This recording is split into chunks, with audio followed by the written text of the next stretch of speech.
అంబేద్కర్.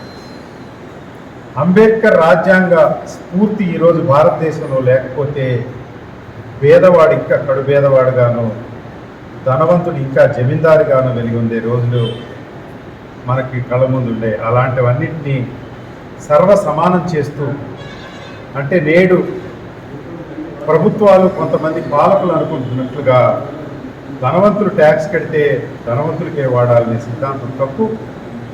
సమానత్వం పెంపొందించడానికి, అంటరానితనాన్ని పారద్రోలడానికి విద్యా వైద్యం ఎంత అవసరమో చాటి చెప్పినటువంటి మహానుభావులు, రాజ్యాంగంలో పొందుపరిచినటువంటి వ్యక్తి మరి అంబేద్కర్ గారు. అలాంటి అంబేద్కర్ గారు స్ఫూర్తి తీసుకుని జగన్మోహన్ రెడ్డి గారి ప్రభుత్వం గత 5 సంవత్సరాలు పేదవారికి పైకి తీసుకురావాలనేటువంటి జరిగిన ప్రవర్తమానంగా పేదవాడిని వైద్యాన్ని అందిస్తూ విద్యలో వారిని పైకి తీసుకొచ్చి పెద్ద పెద్ద ఆఫీసులు చేయాలనేటువంటి కంకణం కట్టుకుని అనేక పథకాలు వారు ప్రారంభించి దిగ్విజయంగా కొనసాగుతున్న క్రమంలో కాలం ప్రజలకు కలిసి రాకో లేకుంటే మరి ప్రజలు తప్పుపడ్డారో కానీ అధికారానికి జగన్మోహన్ రెడ్డి గారు దూరమైన తర్వాత రాష్ట్రంలో జరుగుతున్నటువంటి పరిస్థితులు ప్రత్యేకంగా నేను చెప్పవలసినటువంటి అవసరం లేదు.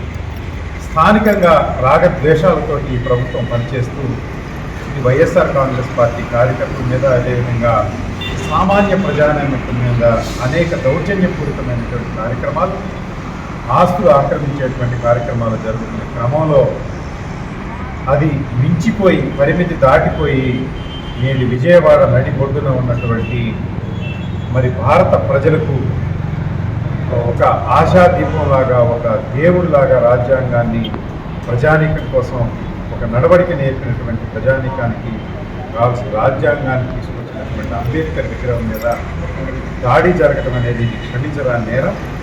ఇది పూర్తివాతత్వం నిన్న పెత్తందారి ప్రభుత్వానికి పరాకాష్ఠగా నేను భావిస్తున్నాను. కనుక ఈ విషయంలో ఈరోజు ఆంధ్ర రాష్ట్రం ప్రజానీకం అంతా కూడా ఏకోన్ముఖంగా ఖండిస్తూ ఉన్నారు. ఇప్పటికైనా మీరు చేస్తున్నటువంటి తెలుగుదేశం పార్టీ చేస్తున్నటువంటి అరాచక కార్యక్రమాలు మీరు ఆపకపోతే ప్రజల్లో రాబోయే రోజుల్లో తిరుగుబాటుగా దారితీస్తుందనే విషయంలో ఏమాత్రం సందేహం లేదు. అట్టడుగున బలహీన వర్గాలకు చెందినటువంటి అంబేద్కర్ మీద జరిగినటువంటి దాడి భారత ప్రజల మీద జరుగుతున్నటువంటి దాడిగా మనం వర్ణించవచ్చు.